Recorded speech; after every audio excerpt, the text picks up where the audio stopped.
Hello अस्सलाम वालेकुम welcome to my channel.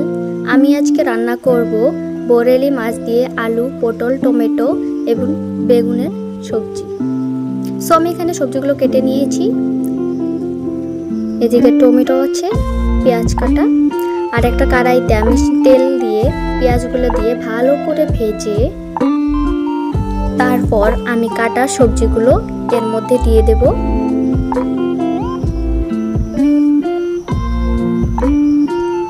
কাটা সবজিগুলো দেওয়ার পরে ভালো করে ভেজে টমেটোগুলো দিয়ে দেব।